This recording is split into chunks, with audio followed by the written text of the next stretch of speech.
आम्ही तुम्हाला परत एक विनंती, एकनाथ शिंदे साहेबांपर्यंत हा मेसेज पाठवा, एका गरीब शिवसैनिकाला न्याय पाहिजे आहे.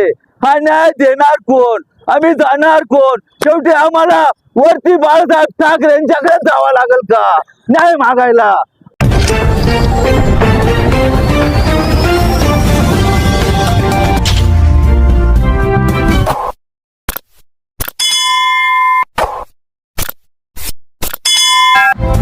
मैं हूँ रियाज शाह और आप देख रहे हैं स्टार न्यूज मालेगांव चैनल। आइए नजर डालते हैं कुछ खास खबरों। न्याय द्या, न्याय द्या, न्याय द्या, न्याय द्या। सर, आज आप महात्मा जी गांधी जी के पुतले पे आप आए हैं, तो क्या विषय है आपका यहाँ आने का? गांधी बाबा के पास हम न्याय मांग रहे। जो हमारे साथ अन्याय हुआ, अन्याय हम शिवसेना शिंदेगढ़ इनके तरफ से उम्मीदवारी मांगी थी और मेरी उम्मीदवारी 99% फिक्स हो गई थी और 15 मिनट के अंदर मेरा भी फॉर्म कट करके लरू शेठ सोनवणे, ये पैसे वाला आदमी, उसको उम्मीदवारी दिया। और मैं 30 साल से काम कर रहा हूँ शिवसेना से। मैं शाखा प्रमुख रहा, विभाग प्रमुख रहा, अभी उप महानगर प्रमुख है। अगर मेरे को विश्वास मत लेके भी उम्मीदवारी भी नहीं किया। मेरे को ऐसा किया 5 मिनट बैठो, 10 मिनट बैठो, 3 बजे तक मेरे को उन्होंने बैठा के रखा और मेरे साथ विश्वासघात किया। वार्ड नंबर 37 का वार्ड नंबर 9 संमेश्वर। आपलं नाव काय आहे? प्रकाश काशीनाथ भडांगे, शिवसेना उपमहानगर प्रमुख। आता आपलं काय म्हणणं आहे? माझं असं म्हणणं आहे, पक्षाकडून न्याय नाही भेटला, आम्ही बाप बेटे इथं उपोषण बसणार आणि याच्या पुढे आम्ही वार्डातून मिटिंग घेणार। आमच्या वार्डाला हलक्यात घेतलं, आमच्या वार्डाला उमेदवारीच नाही दिली श्रीरामनगरला। आपण अपक्ष लढणार आहेत का? नाही, मी माझ्या जनतेचा आणि माझ्या शिवसैनिकाचा, माझ्या मित्र परिवाराचा एक मिटिंग लावणार। त्या मिटिंग मध्ये जो निर्णय होईल, त्या जनतेने मला मागच्या टायमाला 1305 मतं दिले, त्या जनतेसंग मी विश्वासघात नाही करणार।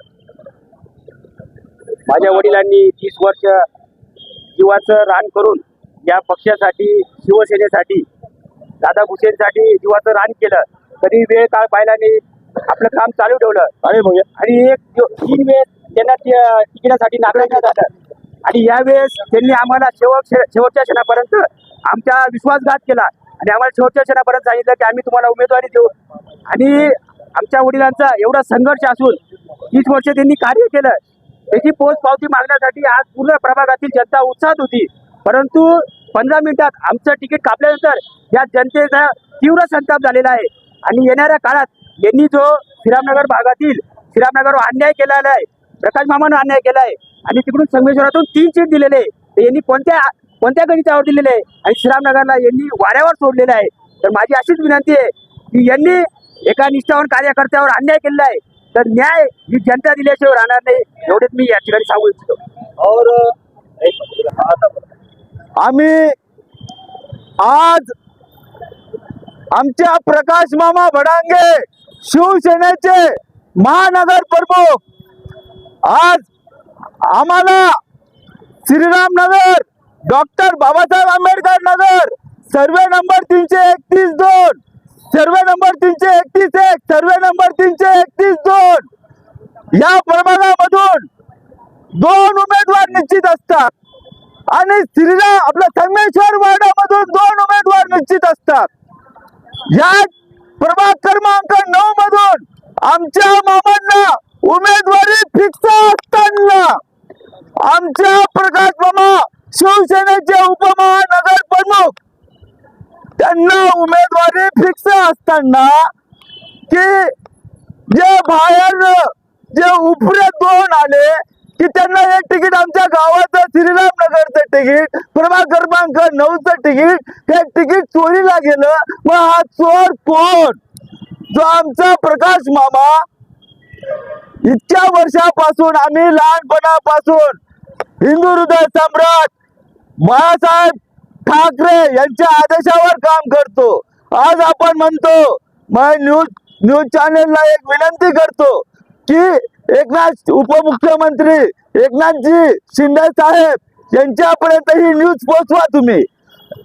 आज तुम्ही म्हणतात एक शिवसेनेचा साधारण माणूस हा रिक्षा चालवून उपमुख्यमंत्री होऊ शकतो की आमचा प्रकाश मामा एवढ्या 40 वर्षापासून शिवसेनेचं काम करत आहे. तर त्यांना तिकीट जाहीर असताना आम्ही फॉर्म भरून भरायला गेलो, नाचत कुदत गेलो, आमचं एक तिकीट फायनल केलं आणि आमचं दुसरं तिकीट हे कापून टाकलं.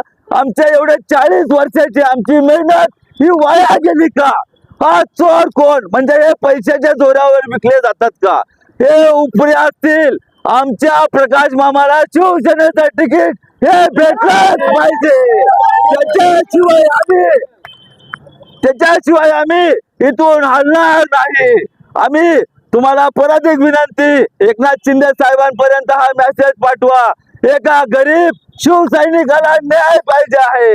हा न्याय देणार कोण? आम्ही जाणार कोण? शेवटी आम्हाला वरती बाळासाहेब ठाकरे यांच्याकडे जावं लागेल का न्याय मागायला? मग आम्ही तुम्हाला ज्या खुर्चीवर बसवलेले गरीबाला न्याय मागण्यासाठी, मग आमचा न्याय कोण याचा कोण घेणार याची दखल? आज आमचा मामा आज आत्महत्या करायला मजबूर झालेला आहे, पण आम्ही सर्व सहकारी मिळून आज त्यांच्या परिवाराला थांबवून राहिलोय की तुम्ही असा निर्णय घेऊ नका. नाही तर आज दुपारी फॉर्मच्या बाहेर निघत असताना पेट्रोल टाकून स्वतः पुरा परिवार जळत होता. कारण का? त्यांनी शब्द दिलेला होता की आम्ही तुम्हाला तिकीट फायनल आहे. मग गेलं कुठं? आमचं त्यांना सांगणं आहे, हे तिकीट गेलं कुठं? आमच्या श्रीरामनगर प्रभाग क्रमांक 9 हे तिकीट आमचं गेलं कुठं? आम्हाला आमचं तिकीट पाहिजे, आपलं तिकीट. इस वीडियो को लाइक करें, हमारे चैनल को सब्सक्राइब कर बेल आइकन जरूर प्रेस करें. हम